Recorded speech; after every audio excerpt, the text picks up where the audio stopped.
Welcome back, everybody, to another edition of the Deep Cover Podcast. Thank you, as always, for joining me for another edition of the show. A little bit of a hiatus of a couple of weeks, had a trip going on, and also was a little bit sick. So it's great for writing, but not super conducive to recording a podcast. But back here, and this past weekend, we went through what I like to call a modern ritual of sorts, a Americana staple now, which is the first weekend of the NCAA basketball tournament on the men's and women's side, aka March Madness. And I always have a fondness for the tournaments because I kind of look at it as a birthday gift for me. You know, my birthday's on March 19th, and a lot of times that's either it aligns with the first start of the tournament, or at the very least, the first four games of the play-ins. So I always have had a romanticism attachment of some sorts to the tournament and the opening day and everything that's just so ingrained in the basketball lore of it all. And so I'm always kind of dialed into games. I'm always checking out scores. I fill out a bracket. I do the whole thing, right? And as this weekend was kind of going on, I found myself thinking a lot about March Madness, thinking a lot about what it is, what it's become, and where it's going. And I kind of wanted to share some thoughts about that with you all. And it really just starts about with Selection Sunday leading up into the first round. And, you know, we'll ignore the first four play-in aspect for a little bit here. But, you know, those games are fun. Like NC State, Texas was really fun on the men's side. But you get through Selection Sunday and you have your snubs and who should be selected, who shouldn't have been selected. Same thing with the college football playoff, right? Everybody has their debates. Bruce Pearl came into a little bit of heat, or was very critical of the selection of the Miami of Ohio over Auburn. Of course, you know, you can't really take Bruce Pearl too seriously there because of course, he's going to want Auburn in. One, he coached there forever. Two, he quit in a way, or retired in a way that kind of forced Auburn to give his son the job, who is coaching Auburn. But, you know, they barely had an over 500 record, and Miami of Ohio went undefeated in the regular season. So, you know, that's why Auburn wasn't in there. But you kind of go through all that debate, all that minutia. The first four goes out, and then, you know, everybody fills out their little brackets. And you know, gets all of their pools going and all that sort of thing. Then that first Thursday arrives where the games are on, and I'm here on the West Coast, so the games start around 9 a.m. in the morning. On the East Coast, they start at noon, and it's game after game after game after game, and you're going from early morning and early afternoon all the way through the night. So you're looking at 12 hours of basketball here, right? And there's just something about it where you know you have all these games ahead of you and all these matchups, and you're thinking about what's my favorite one and which one is going to really appeal to me the most, and which one am I gonna be able to watch. With the advent of multi-view, you can now watch four of these games at the same time on one screen, which has been a lifesaver for a lot of people. When you had all these games going on, you'd be flicking between channels trying to figure out which one to tune in on, right? And that is the intoxication of this, because the first round especially features a lot of teams that would never have likely met under other circumstances, right? Champions from mid-major conferences playing against, you know, blue blood type names. You know, you think about Duke Siena game. You know, typically that's not being scheduled in the regular season. So Siena has a chance to prove a point. And, you know, Duke doesn't want to get caught asleep. And that game specifically was a great example of that, because Siena very much caught Duke off guard. And you could argue their success there has parlayed into Jerry McNamara being hired from Siena onto Syracuse, which is where he played his collegiate basketball. And so you get big shots, a lot of defense. And I've often laughed at people that say that the college game is better basketball than the NBA. I think that's incorrect. I think that the tournament specifically has a lot more dramatic moments, right? Because there's a lot of bad basketball that goes on in these games, a lot of bad shot making and that sort of thing. But when a couple of shots start coming in, they have such high importance, such high value that is infinitely more exciting, right? And the defense is always pretty intense. All these teams are locked in. They're trying to get to the promised land, and you never know what could happen in a single elimination type situation. It's also why, the NFL playoffs are so interesting, right? Because you never know if you catch a guy on the wrong day or some factor happens, they can get hot and crazy things happen. We saw it with High Point beating Wisconsin, right? A Big Ten school, pedigree, 5 seed. Here's a school, High Point out of North Carolina, and they hit some shots and, they go on a run, right? And they end up with a huge upset. And those upsets, I think, is what makes that first day so intriguing.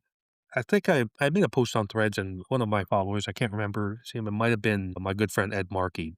He had said that from a broadcasting aspect, the Goldilocks zone for a lot of networks that carry March Madness, like your CBSs, your TNTs, that sort of thing, they would like a couple of upsets in the first round, a 12, 13, or 14 seed winning against a higher seed, because that's fascinating ratings and intriguing, right? So at halftime, you hear this team is losing to this lower seeded team, you're going to tune into that, right? So they love that. But ideally, once you get to the Sweet 16, Elite Eight, and Final Four, you want those blue bloods to have kind of made it through. You want a Kansas or a Duke or UCLA or whatever to get, or UConn to get further into the tournament, so that, they're big names and reasons to watch. And that's kind of like what you want here, right? But that first weekend, it's really all about the unknown, really all about the quote unquote madness, right? That's why it's called that. And that all ties in bracketology and the creation of brackets, office pools, that sort of thing. I don't think there's any other sports event that has captured as much of the imagination of the general public outside of, people who watch sports all the time than a March Madness bracket. And there's a reason for that.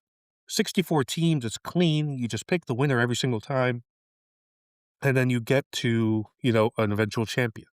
And there's a lot of strategies that go into this. There's a lot of people who always circle a 5-12 matchup, right? Or a 6-11 matchup that is going to potentially lead to an upset. So in this tournament, that would have been the High Point upset over Wisconsin and the VCU upset over North Carolina. And the reason this is so intriguing is because anyone could do this, right? You don't, not even the most educated college basketball watcher, maybe they watched a lot of ACC or Big East or Big 12, but that doesn't mean that they were paying attention to Gonzaga or they're paying attention to a Santa Clara team. A lot of this is unknown and it's just guesswork, especially in the first round, right? So you're just kind of going off of vibes. And what team do you think is going to be more likely to produce an upset? And when a crazy thing happens, like a 15 beats a 2 or a 13 beats a 4, those moments are what make March Madness such a provocative and interesting tournament, right? And when you have that, that keeps people watching because they want the upsets. They want the Cinderella stories, the feel-good stories, the guy who played 4 years at a school at Yale or something, and he's hitting big shots and leading his team, past a huge favorite, right? Those things are what makes us so intrigued, right? And then there's bragging rights, right? Being able to say, I won my office pool, I did this, I did that, I made this right pick here, and you kind of brag about certain picks, right? You start saying, I knew High Point was going to win this game, right? And that is the social aspect of March Madness brackets that makes the event must-see television for so many people every single year. I'm in a pool that's a little bit different. It was through my sister's job, and you're where you like pick 6 teams, and it's based off a point system with seeding and stuff like that. It's super fun. But yeah, all these people probably don't watch that much college basketball, but they're in it every single time. And I think the pool has like 180 people in it or something like that. And it's just a fun thing to do in March, right? And the timing of the month is interesting too because you're right before spring. People are just getting out of the doldrums of winter and that sort of thing. And it just becomes something connective tissue that keeps us all unified. The world is super crazy right now. I don't have to tell you that without going into too much detail. But something like this is the simple joy, right, of picking games correctly and having bragging rights over your family and coworkers that, hey, I knew St. John's would beat Kansas, or I knew that High Point would beat Wisconsin, right? You feel confident in that sort of a thing. And there is some joy in a weird way of watching a bracket bust because every year they have the how many perfect brackets remain after so and so games, right? And I think on ESPN, the last perfect bracket was busted yesterday. And those become kind of like human interest stories where you're just kind of like, wow, this person had all the games right leading into the Sweet 16. It's incredibly difficult to do because you really think about it, you have 32 games in the first round and then 16 games in the second round, right, to get to the Sweet 16. So you're talking about 48 games correct. The odds of that happening are incredibly slim, right? But there's a additional camaraderie as well, where you may be a person whose Final Four team lost in the first or second round. You eventually will have the compassion of another person's like, that sucks that you picked Florida. I also happen to pick this team to make it far, right? And then you're kind of bonding over that, right? And there's kind of a no other sports do the whole pick 'em challenges and brackets and that sort of thing, but none of them really feel the way college basketball feels. They maybe it's some more teams, right? In the NFL, you have like I think it's 12, 14 now playoff teams. In the NBA, it's 16, NHL 16, and in college football 12, and it's not 64. There's something about that 64 team bracket that just kind of speaks to us on a visceral level. And when we get it right, it's just ultimate celebration. We get it wrong, it's devastation, but also consoling one another through that devastation. So I think in that sense, March Madness is one of the more human-like connections that we have with one another in a world that's so isolationist and everybody's kind of off in their own zone, paying attention to their phone, their social media. Everybody's in their own little echo chamber. This is the thing that kind of isn't that, right? And it's why I think we come back to it over and over again because it's just a fun thing to do that has become a part of the culture. And that can never really be undersold. But to that same effect, Madness is changing a lot. And we've seen it the past couple of years. I wrote this about Medium last year, and it's really about the existence of the idea of a Cinderella team. And there have been multiple over the years. Think about the St. Peter's Peacocks, who were, I think, a 13 or 14 seed. You think about Florida Gulf Coast many years ago. All these teams that came out of nowhere. You think about UMBC when they beat Virginia to become the first 16 seed to beat a 1 seed in the tournament, right? And we kinda latch on to these Cinderella teams, but the past couple of years, it just hasn't existed. Last year, no double-digit seed made it to the Sweet 16. This year, the only teams that could be considered quote unquote Cinderellas are Texas and 11 as an 11 seed, maybe Tennessee, is another one. And it's like these are just kind of middling teams from the Power Four, right? And I personally am in favor of NIL, name, image, likeness. I'm in favor of the transfer portal. I think that players should be getting paid, right? Because when you look at the money that these athletic departments at the big schools make, yeah, a point guard for a team filling seats in the stands should be compensated. A quarterback for a football program that fills out a stadium on Saturday should be compensated, right? But to every good thing, there are side effects, right? And NIL seems to be the side effect for Cinderella going away in the way that we thought of a Cinderella, right? So you look at these smaller schools and they simply do not have the money and the resources to attract the talent. And if they happen to find a diamond in the rough, a 1 or 2 star player that turns into someone awesome, 9 times out of 10, that player is going to take the bigger money from another school. Let's say, for example, you're like a wing, you play in Ohio, and the only people offering you a scholarship are Bowling Green and Kent State, and you go to one of those schools. You play awesome, right? You do great your freshman year and sophomore year, and you're not quite there to get to the NBA yet, but there's a little more exposure you can be. Ohio State comes calling, Cincinnati comes calling, and they say, "Hey, here's $1 million. Come play with us for a year." And Kent State, Bowling Green, they can't match that money. They can't compete there. They can't compete with the exposure, right? So you end up losing that player.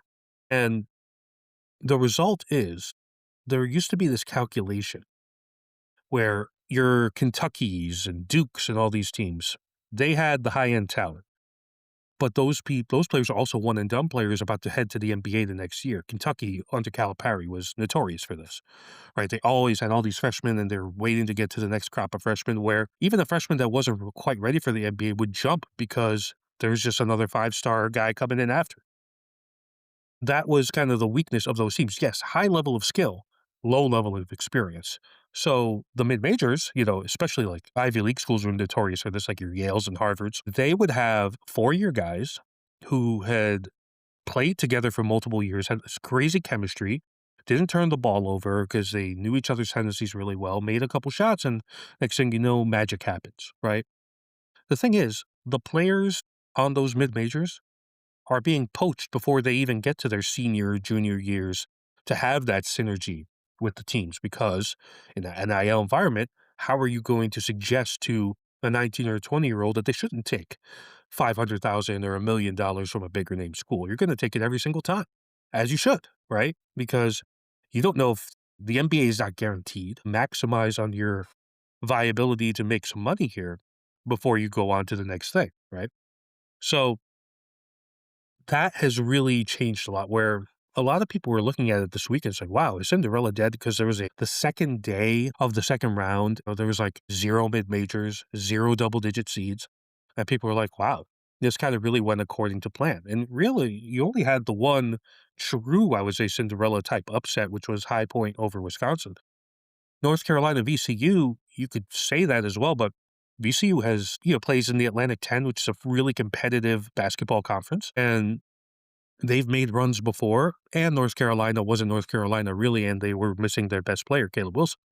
So, that whole idea, like you had Siena get close, but there was a lot of these games, like you look at Arizona against LIU, lost by almost 40, and there's a gap now, a haves and a have-nots type thing. And then we also saw that teams like Miami of Ohio and High Point would talk about how these big-time schools didn't want to schedule them, didn't want to put them on the schedule because they want to have higher-looking quality wins. Better to beat an Auburn or a middling Big 12 team than to beat a high-end mid-major team, right? On the schedule ends up looking better if you beat the SEC team, that Big 12 team, that ACC team. So it leads me to think this. We have the NIT, which is always kind of like, you didn't make the tournament, well, you could go to the NIT. And not a lot of Power 4 schools went to the NIT this year. I think it was 4 of them out of 64.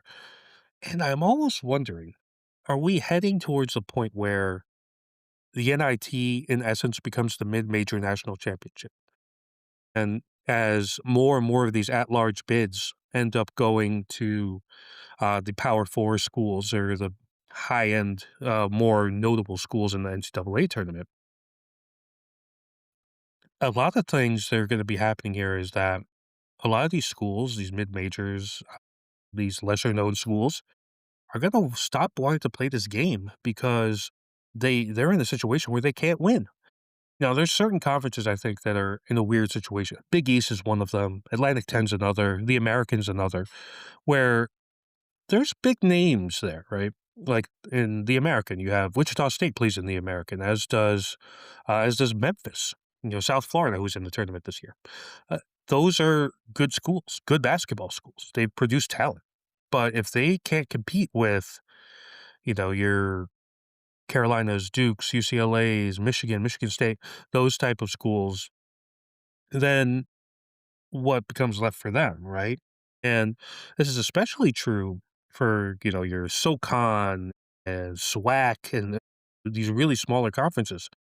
Is the NIT, excuse me, a better solution for them to determine their national championship? Because what we're seeing now, college sports has always been a battle of the haves versus the have-nots. It's always been the case, because In the past, the haves would have more budget for recruiting and that sort of thing and be able to bring in players that way. But the have-nots had their way, right? Again, it was like development, it was, coaching, that sort of thing. But now there's such a gap in funding, and because it's illegal to pay players now, right? It's really hard to make a convincing argument for someone to go somewhere as opposed to going to a smaller school, right? And like if you think about if you're in Texas, right, and Texas Southern is recruiting you or something, right? Texas State is recruiting you, but so is Texas A&M, so is Texas Tech. Those schools have a ton of money behind them.